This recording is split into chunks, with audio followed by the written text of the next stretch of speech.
Olá, ouvintes do podcast São Paulo Sonha. Aqui, para variar, é Raul Justilores.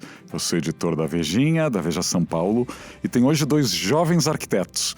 É bom explicar a palavra jovem, porque no Brasil, até pelas dificuldades aí de boa parte da arquitetura, você tem 50 anos, 55, você ainda é jovem, porque você não construiu muito. Mas no nosso caso aqui, a gente tem dois arquitetos realmente jovens. O escritório deles se chama Módulo e existe há 4 anos. Isso, uns 4 anos e meio. 4 anos e meio. Nossa, eles estão tentando parecer mais veteranos. É o Marcos Vinícius Damon e o Guilherme Bravin. Bem-vindos. Obrigado, Raul. Obrigado pelo convite. E eu queria já começar a falar, apesar da juventude do escritório, vocês ganharam um concurso para fazer o mobiliário urbano da cidade de São Paulo, concurso que vocês venceram em 2016. Isso. Né? E queria falar como ou seja, esse desafio numa cidade em onde o mobiliário urbano é muito sofrido, às vezes por não ser muito pensado, mas também por vandalismo, por conservação, porque chove muito. Como foi assim talvez o primeiro grande prêmio que vocês levaram? Eu acho que foi um processo muito interessante para a gente, primeiro pelo modo como a gente vivencia a cidade, não é? Então, eu acho que todo mundo que anda por São Paulo vai reparar que São Paulo praticamente não tem bancos, por exemplo. O máximo de banco que a gente tem vai ser o banco do ponto de ônibus, ou quando algum comerciante coloca um banquinho na frente do seu próprio comércio, por exemplo, né? E então acho que a partir dessa vivência que a gente tem na cidade, que a gente gosta de interagir com a cidade, a gente começou a perceber também, além do próprio mobiliário que o concurso já solicitava, algumas coisas que a gente poderia acrescentar mais, porque a gente sentia a falta na cidade. Então, por exemplo, essa questão da resistência dele, né, do vandalismo, foi uma coisa que a gente considerou realmente na proposta, porque a gente também gosta muito no escritório de trabalhar com algumas questões da realidade. Eu acho que a gente tem um certo receio e a gente evita muito cair em uma certa ingenuidade projetual. Então, o nosso mobiliário foi pensado realmente nisso, de alguma forma que ele pudesse resistir aos impactos, essa dinâmica da cidade, não é? E também essa carência que todo mundo percebe. Então, por exemplo, o banco era um monolito, né? Ele tinha essa estrutura mais robusta, digamos assim, só que ao mesmo tempo tinha algumas sutilezas, como a madeira, alguns tratos que ao longo do tempo as pessoas se sentiriam mais acolhidas. E com relação a algumas soluções que a gente propôs a mais, porque só para se entender, não é? O concurso ele solicitava bancos, lixeiras, bebedouros, pontos de táxi, abrigos para, de repente, ter uma lojinha, uma floreira, um quiosquezinho, né? Poderia ser uma banca de jornal, dependendo do caso até, né? E também tinha paraciclos, e eles pediam também balizadores, por exemplo. Só que, por exemplo, por conta da nossa vivência com a cidade, metade da equipe anda de bicicleta, por exemplo. A gente não usa carro, nem eu, nem o Guilherme. Então, a gente percebeu que faltava, na solicitação do edital, um balizador para ciclovia, que a gente sentia a falta de algum balizador um pouquinho mais definido, né, para organizar as rotas. Então, a nossa vivência com a cidade também contribuiu com algumas coisas que a gente poderia acrescentar no que já tinha sido solicitado. E banheiros públicos também. Banheiros públicos. Banheiros públicos também, que também é outra raridade na cidade. Guilherme, o trabalho de vocês a partir daí, ou seja, vocês ganham esse prêmio e demorou um pouco, ou está demorando para virar realidade. Como esse dia a dia é uma espécie de batismo de fogo? Ganha o prêmio, não leva ou não vê a obra executada tão cedo? Não, acho que no início o concurso em si, ele começou com um concurso de ideias, na verdade. E aí na virada do ano, foi no final do ano, né? E no começo do ano seguinte, a prefeitura entrou em contato, dizendo que queria levar adiante o projeto, que pra gente foi uma surpresa. A gente falou, poxa, a gente ficou empolgado. Mas a gente também já sabia que não ia ser a coisa mais simples do mundo, porque quando a gente começa a tratar de projetos de públicos, né, que envolvem uma quantidade enorme de processos e uma burocracia sem fim, a gente sabia também que ia ser um processo mais lento. E a gente tentou fazer do modo mais preciso também. Então, a gente, no começo, o concurso de ideias foi só um desenho, quase que um projeto básico, né? E a gente sabia que esse desenho não funcionaria para ser executado, porque a gente sabe o que acontece até o projeto ser concluído, todo mundo quer dar a sua opinião e tal, então a gente queria proteger o desenho da melhor maneira possível. Então a primeira coisa que a gente fez foi avançar no projeto. Não teve nenhum tipo de contratação após o prêmio, né? O que a gente recebeu foi o prêmio, não teve o valor de projeto, mas a gente, querendo proteger o desenho, a gente avançou nos desenhos e ofereceu todo esse desenho para a prefeitura, para tentar garantir a qualidade daquele desenho. E aí começou a acontecer uma série de desdobramentos que a gente não esperava. A gente achava que o natural seria a nossa comunicação direta com a prefeitura, e aí de repente começou a aparecer, por exemplo, as empresas interessadas no desenho para que ela pudesse apresentar para a prefeitura. Surgiu também na oportunidade da gestão do Dória, nessa de tentar convidar as empresas para bancar parte dessas melhorias da cidade. Essa conversa surgiu a partir do convite do escritório do Triptych, que convidou a gente para poder participar junto com eles do Projeto do Arouche, do projeto, né? Do Arouche, exato.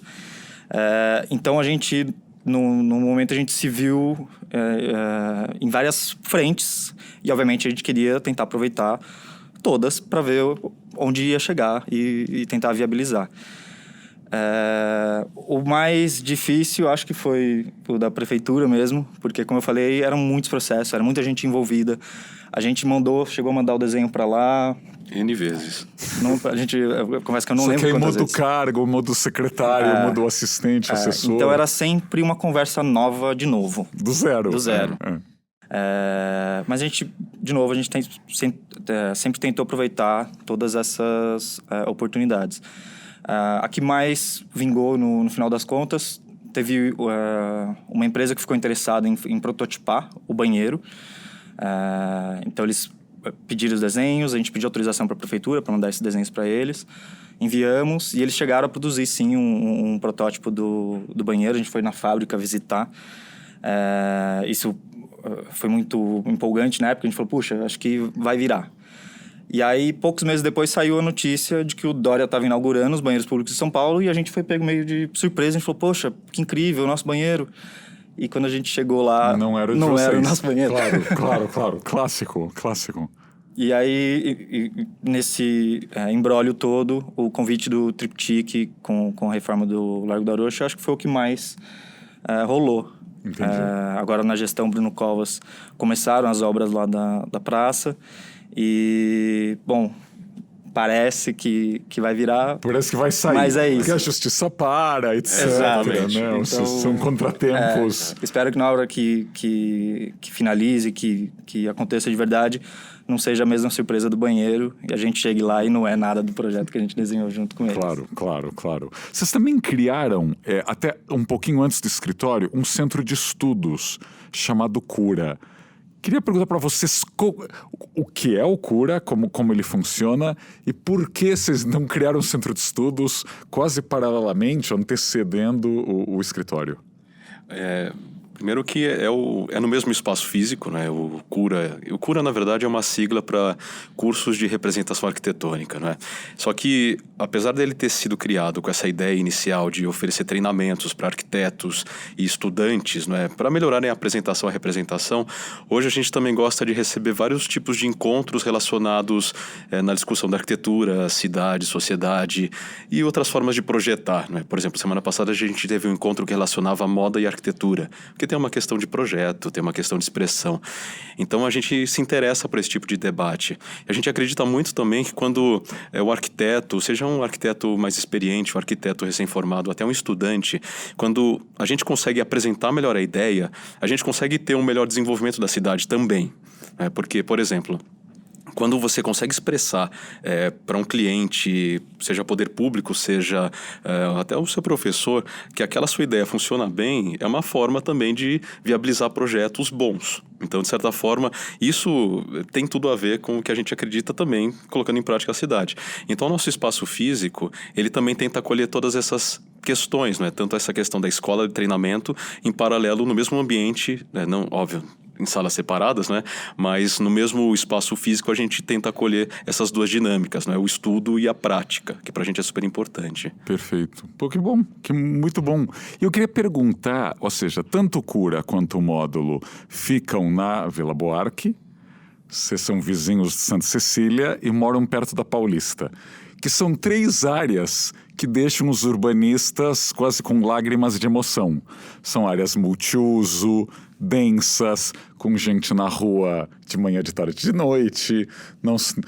Praticamente não há condomínios fechados. Aliás, vários prédios nessas áreas ainda têm gradil baixinho, alguns nem grade têm.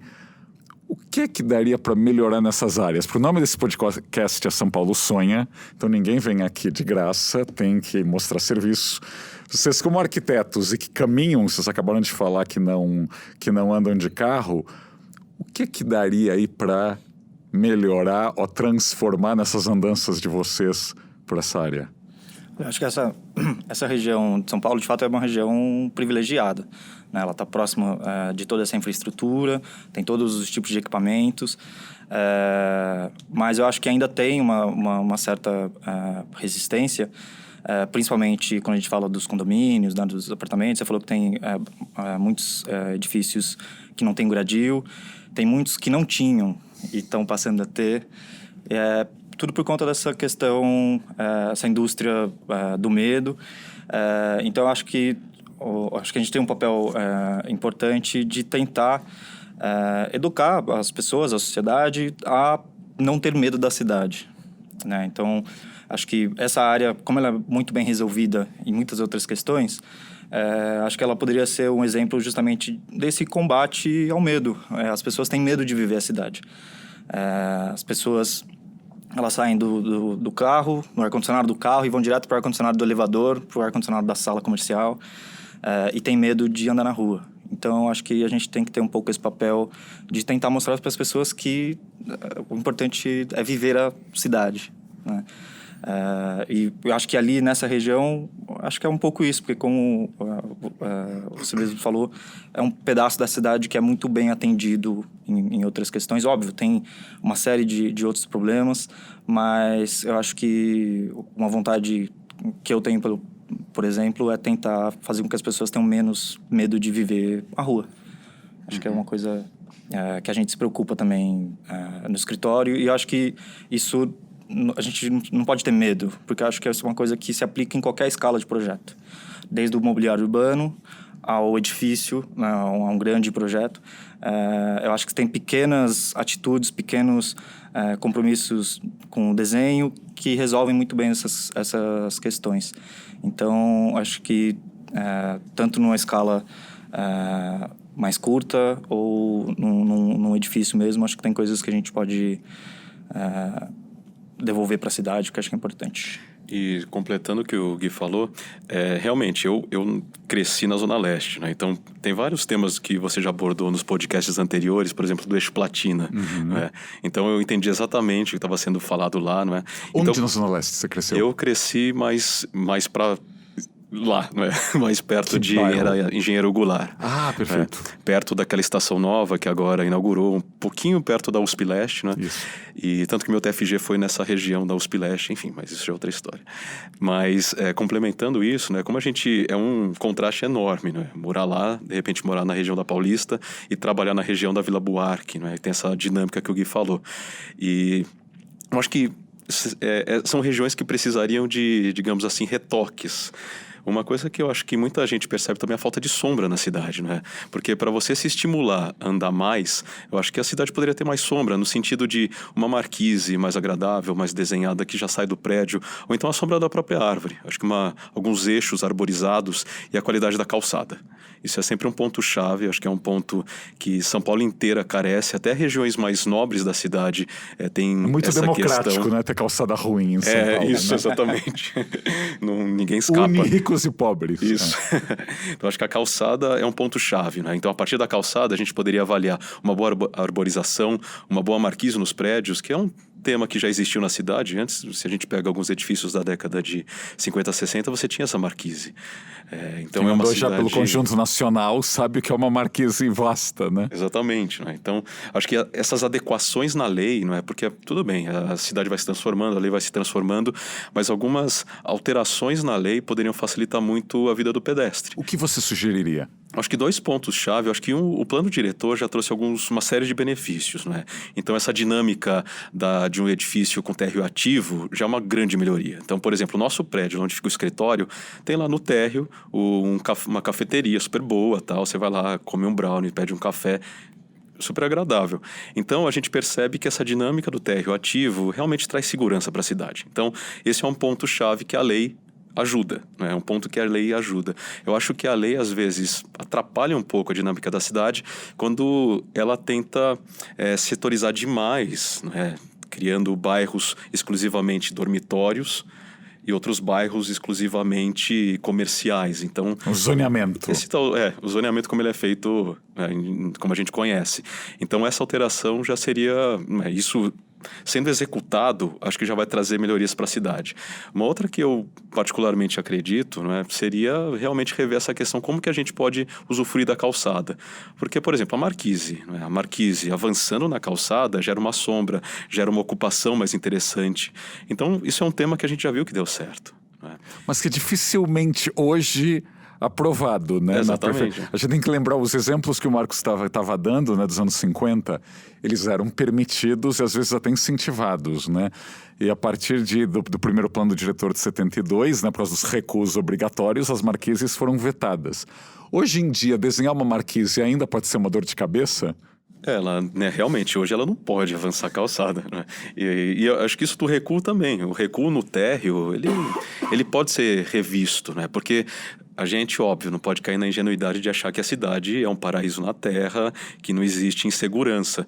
Mas muitas vezes as alternativas que as pessoas adotam para resolver a questão da segurança reforçam a insegurança da cidade, né? Então, subir mais muro, criar o condomínio, quando na verdade... A rua fica erma, né? Exatamente. E quando na verdade, se a gente... Não, o térreo não vai ter recuo, vamos deixar o comércio chegar até o alinhamento da calçada. Eu acho que isso já ajudaria bastante em uma série de questões de segurança da própria cidade, na qualidade de vida da cidade também.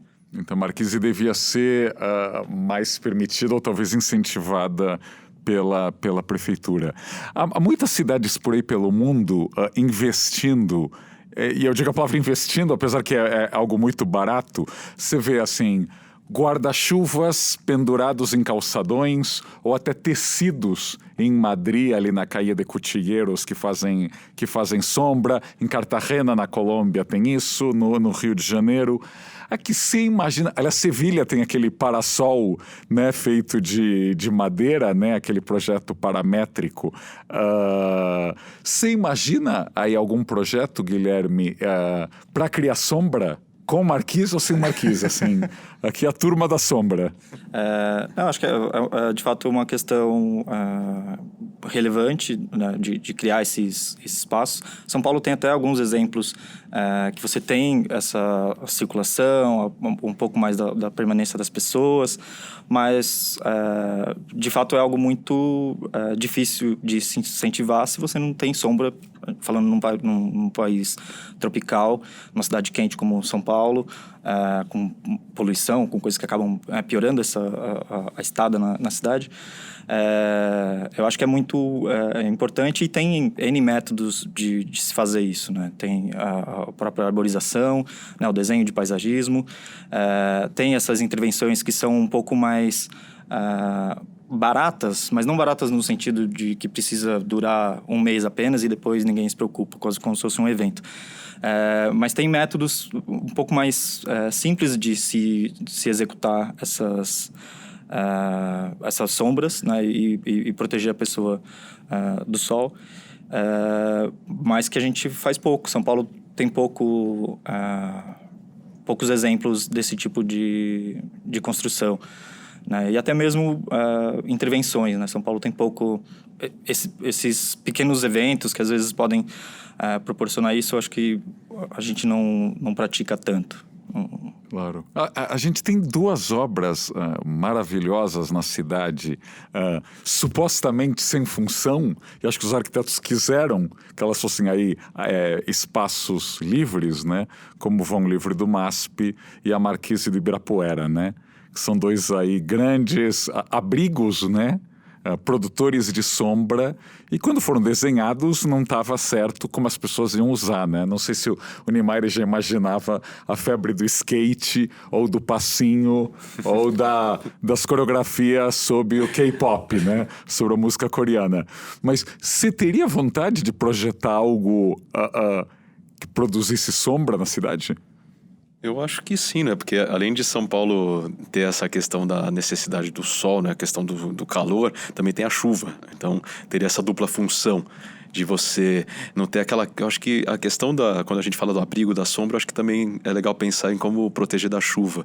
Porque, de fato, né? Quando chove, a cidade trava, porque todo mundo pega o carro. Então, seria interessante a gente pensar em alternativas de como...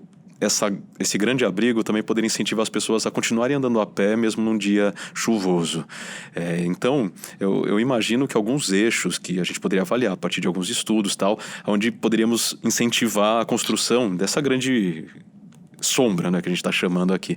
Eu adoraria projetar isso, né? Então, imaginar também no dia de chuva, ela pode captar a chuva, reaproveitar de alguma forma numa irrigação de algum parque, de alguma praça no bairro e assim por diante. Então, tanto para chuva quanto para sombra, você pensa em alguma estruturas, né? Aliás, no plural, né? Que seriam possíveis. Sim, eu imagino que sim, né? Acho que essas estruturas, elas... Enfim, imaginando a dinâmica da cidade, a qualidade de vida que a gente poderia melhorar na dinâmica urbana, seriam estruturas, acho que bem interessantes, né? De se projetar. Legal, que legal. Não dá uma certa invejinha, porque a gente já produziu essas estruturas gigantes. E hoje em dia, no mundo, se vê obras que são basicamente para defender as pessoas aí do calor excessivo, né? Singapura também tem muito, etc. Então, acho que seria um projeto bom para vocês. Mas falando de projeto, eu sempre brinco aqui no podcast que há um déficit de sonho na cidade, porque as pessoas tendem a ser muito céticas. A cada 4 anos vem um prefeito novo que cancela todos os projetos anteriores, logo não há continuidade. Então, os projetos têm que ser muito pequenos ou muito modestos, ou então eles não saem do papel. Como aqui o podcast é nosso, então a gente tem a liberdade de ignorar a realidade que nos limita. Queria saber que projeto vocês sonhariam fazer na cidade? Num lugar, num bairro, uma obra, uma intervenção? Olha, já que é para ser radical, né? Opa, vamos lá. Eu acho que algumas questões que seriam chave para a nossa cidade, né? A gente vive num município que tem uma das maiores quantidades de rios urbanos no planeta, não é? Então, acho que uma das propostas mais radicais que eu adoraria ver em prática seria a gente recuperar esses rios, né, e transformar a cidade numa condição mais favorável a esse convívio com as águas e também com a urbanização e tudo mais. Eu acho que essa seria uma das propostas mais radicais que eu adoraria de testemunhar. E, ao mesmo tempo, de que forma, de novo, a gente citou a Vila Buarque e Santa Cecília. Eu acho que esses bairros, eles têm uma condição muito interessante, né, como modelo de ocupação e também de uma infraestrutura básica que permitiriam um adensamento ainda maior desses bairros, né? Então, por exemplo, ao invés da gente continuar vendo essa cidade se esparramando cada vez mais distante da onde já existe infraestrutura, seria muito interessante ver esses bairros tomando um pouco, ainda mais corpo. É quase um exercício de obturação naquele bairro. Então, você tem alguns terreninhos mais baixos, uns galpõezinhos. De que maneira esses trechos poderiam ser ressignificados? E esses bairros também têm esses rios. Então, imagina essa densidade, a calçada melhor desenhada, mais arborizada, e a gente recuperando esses rios, não é, que estão enterrados.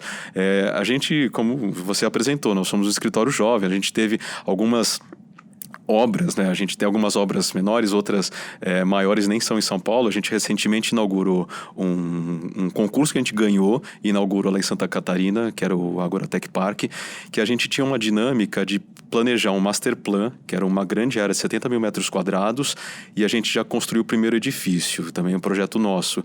E uma coisa que eu achei legal de todo esse processo foi como que foi a relação com o cliente, né?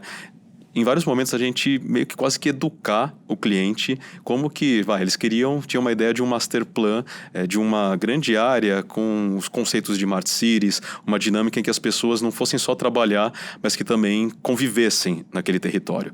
Então, em vários momentos, eles queriam, obviamente, eles são os investidores, eles têm o dinheiro, não tenho nada contra isso, a gente meio que tem que ajudar, né? A gente é contra essa visão de que o incorporador é do mal, a gente tenta trabalhar junto da melhor forma possível. Então, por exemplo, a gente em vários momentos ia quase que falando, não, já que você quer esse conceito, por que a gente não está trabalhando com um café no térreo? Né? Então vamos manter esse café no térreo, tá? O próximo prédio, não é Smart Cities, por que a gente não vai fazer? Então, a gente tem essa dinâmica quase que em alguns momentos educar o cliente dentro do próprio desejo dele. Né? Então, eu acho que, apesar dessa experiência ter sido lá em Santa Catarina, esses conceitos, essa lógica, elas vão funcionar praticamente em qualquer lugar quando a gente discute a cidade contemporânea. Então, falando um pouco sobre isso, era outra coisa que a gente gostaria muito de ver cada vez mais na cidade, essa mistura de usos. Então, o pessoal trabalha no edifício lá em cima, de repente mora mais perto, diminui essa condição do transporte. Hoje, essa semana até saiu uma notícia que o brasileiro já está gastando mais com transporte do que com alimentação. Né? Então, quando a gente trabalha esses dados, né, e essas intenções, eu acho que todo mundo quer viver melhor.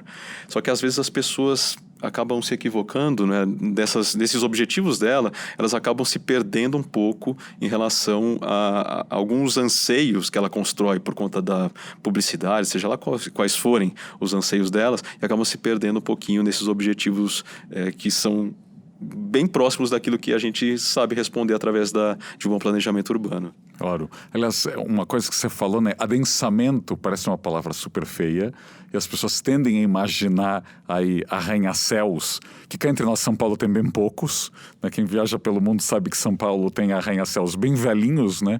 Como Itália e o Mirante do Vale, mas aqui a lei basicamente impede que a cidade cresça para cima.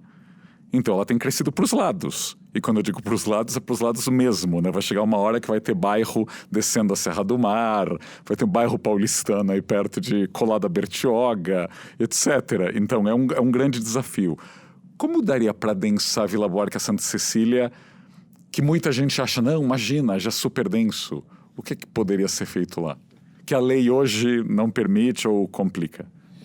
Eu acho que é justamente tentar trazer edifícios que não concentrem apenas um tipo de uso, edifícios onde você consegue criar determinados usos que compensem a altura, né? Para você poder construir mais, você vai ter que ceder parte do edifício. Isso já funciona bem em São Paulo, mas eu acho que tinha que ser ainda mais explorado.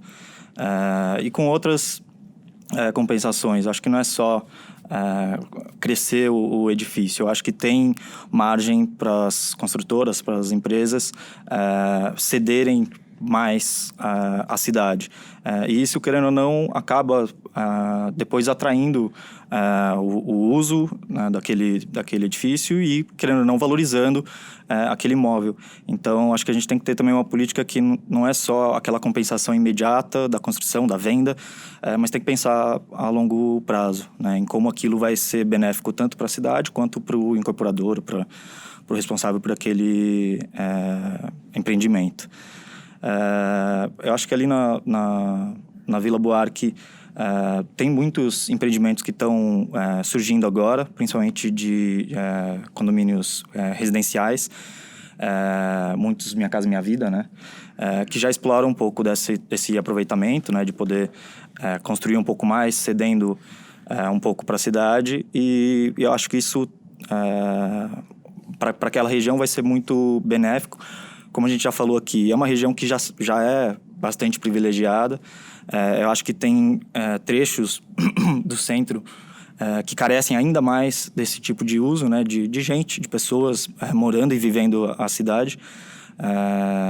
Então, eu acho que um desejo que eu tenho não é para a região onde eu moro, onde eu trabalho. Acho que precisa ser uma coisa que precisa ser explorada na cidade como um todo, principalmente no centro da cidade, que é, acho que, onde mais carece, justamente porque tem toda essa infraestrutura já pronta, né? As pessoas já trabalham lá, então acho que adensar no bom sentido de trazer gente, principalmente para morar, né? Porque não adianta adensar no sentido construir uma nova Faria Lima, onde você está criando ali oportunidade de trabalho, mas está completamente distante das pessoas.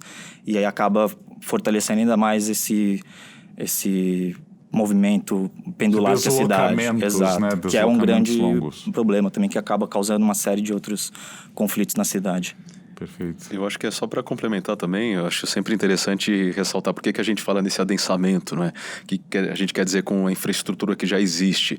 É imaginar que a gente já tem uma cidade que já parece básico, né? Mas já tem saneamento básico, já tem estações de metrô, já tem pontos de ônibus, já tem um monte de investimento da prefeitura, né, do poder, do estado e tudo mais, e que, na verdade, a gente só precisaria de mais gente usufruindo daquilo, ao invés de você deslocar as pessoas para uma área em que tudo aquilo vai ter que ser construído de novo, não é? Então você tem um investimento público mais uma vez, ao invés de você já aproveitar um lugar onde isso já está praticamente resolvido, não é? Bem ou mal, mas já existe essa oferta. E é um grande desafio, porque em São Paulo a gente tem estações de metrô literalmente cercadas de casinhas, e aí de quem, com o plano diretor ou não, tentar falar, olha, aqui tem uma estação de metrô, tem que mais gente morar até para pagar essa estação, para ter mais movimento. E boa parte dos parques da cidade, né, é cercada de casinhas. Ou seja, onde tem muita gente morando, não tem parque. Mas onde tem parque é cercado por casas onde moram famílias muito sortudas, né, privilegiadas, que tem 3 pessoas morando na casa, 4 no máximo.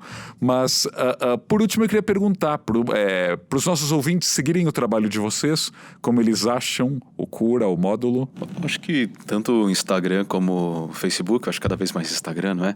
O Cura é o @CursoCura, então tem um monte de coisa lá legal. E o Estúdio Módulo é Estúdio Módulo tudo junto, né? Estúdio mesmo, módulo. Maravilha.